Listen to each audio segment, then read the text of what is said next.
Hi, I'm Kat Northup, and this is Wine Whatevers.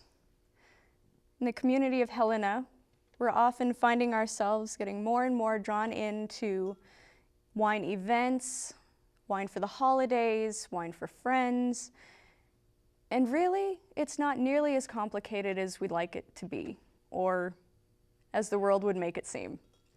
It can be anything from as simple as, this is just really, really old grape juice, to, wow, this is poetry, this is the love of my life. But then we hit the holidays and things get a little more complicated. A lot of times I get the questions, I'm going to a dinner party, what do I bring? I know somebody that I really want to buy a bottle of wine for because I know they like wine, but I don't know what exactly they like. So I'm hoping that I can share a little piece of the world I love and a little bit of the knowledge that I've got. Maybe we can come together and create something kind of fun. The old rules of red wine goes with red meat, white wines go with white meat, they're good standbys, but they're not the only things. You can have every sort of wine to pair with every sort of food. Recently I was asked, what sort of wine would I bring to a buffet or a potluck? And my best advice for that sort of pairing is Bistro Rouge. This is a really great blend, and I haven't found any sort of food that hasn't gone with it yet. The great thing about red blends is that because they're blends, there are just so many opportunities to mix and match. You know, you have one grape varietal like Cabernet, and that'll go with, steak bites or, big, hearty flavors. But what happens when somebody brings in bacon? We all love bacon, and what do you do with a cab that'll just drown out the bacon and make it taste kind of washed out? Well, a blend can solve that. This one, this wonderful Bistro Rouge, has Zinfandel, Malbec, Cab Sauv, Cab Franc, and Petit Verdot. And all of those have little elements that would be nice for just about anything you could throw at an appetizer table.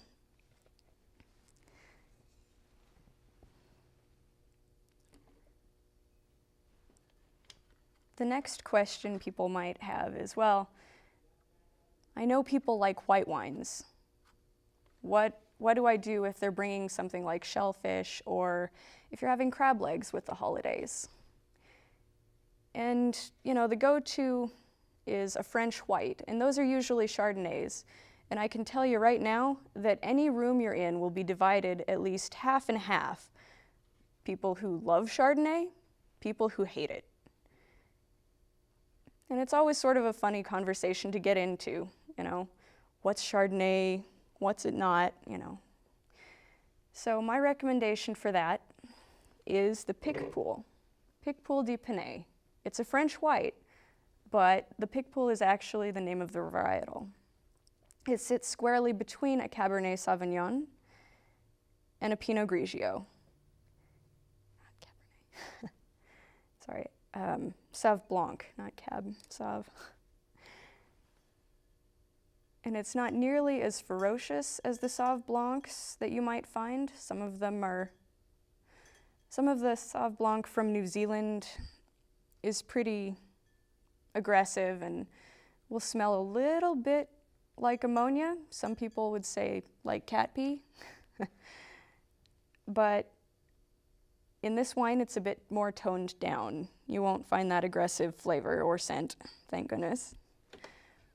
And as far as Pinot Grigio goes, it's a nice, safe white, but I haven't found any that are terribly memorable. So this wine sits right in between, and it is perfect with seafood.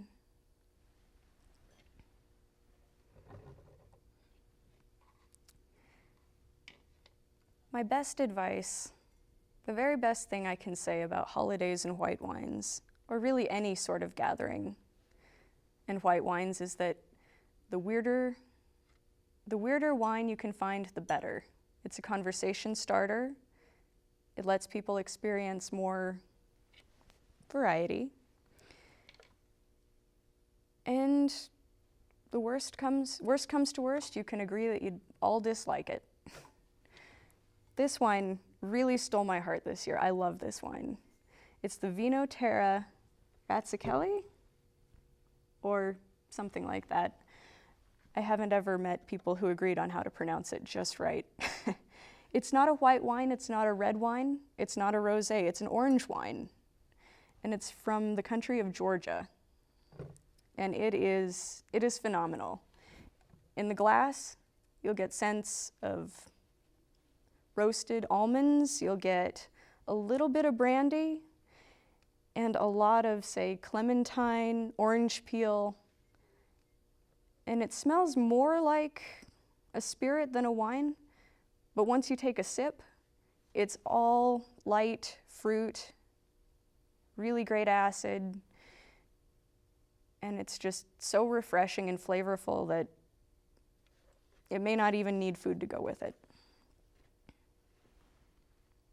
Yeah, this is the love of my year.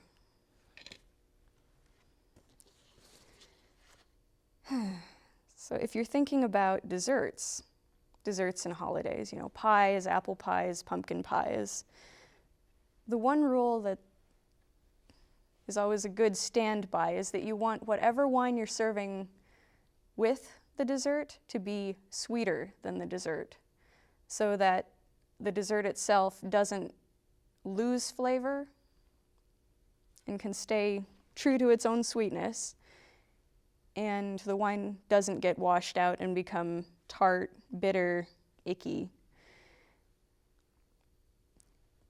The wines to look for with dessert wines, for those will be late harvest wines, like the Santa Giulia Tardio. It's a late harvest Torrontés from South America, and this is my absolute go-to for dessert wines. The real dessert wines that you might hear about, what qualifies a wine as a dessert wine, is that it's been fortified with either brandy or some other spirit, historically to make the bottle last longer, but they're much higher in alcohol content.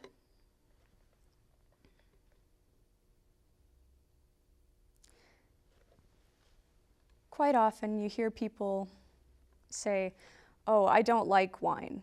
I really don't like how bitter or sour it is." And so these late harvest wines are good starters, to the folks who grew up drinking soda or grape juice or just juice in general. And it's a good sort of stepping stone. Like maybe say the Sirocco Moscato. Moscatos are good for this because they're very fruity, very light, and much more approachable than, say, something with oomph. Or oomph translates to tannin, and it's more structure. Those are the wines you want to build up to. And for the last of the year's holidays, New Year's, it's a great tradition to celebrate with bubbles. We have some die-hard fans of Veuve Clicquot, or, what's that other one? Cristal. And those are great, but there are so many more varieties to try. There are so many wonderful sparkling wines out there that aren't from the Champagne region of France. There are wines like another of my favorites, the Saint-Hilaire. It comes from Limoux, France, and it comes from one of the oldest sparkling wine houses there.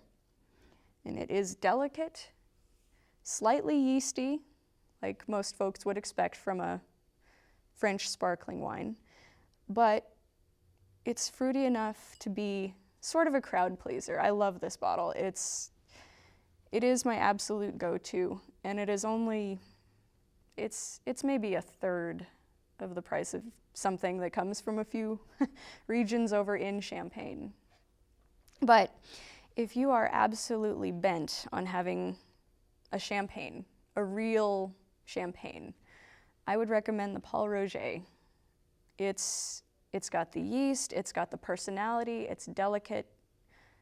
You'll get the little bit of almond, you'll get a little bit of fruit, but not enough fruit to be, say, you know, a $5 bottle of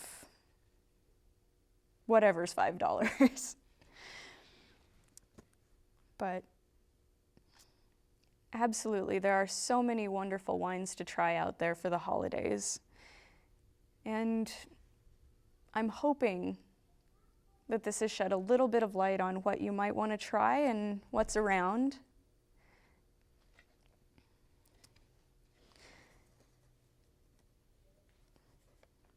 And when in doubt, there are always people in the stores who have purchased the wines, tried the wines, and stocked the wines. And these people will be more than happy to help, I'm sure. So, wishing you very happy holidays. This is Wine Whatevers. Thank you.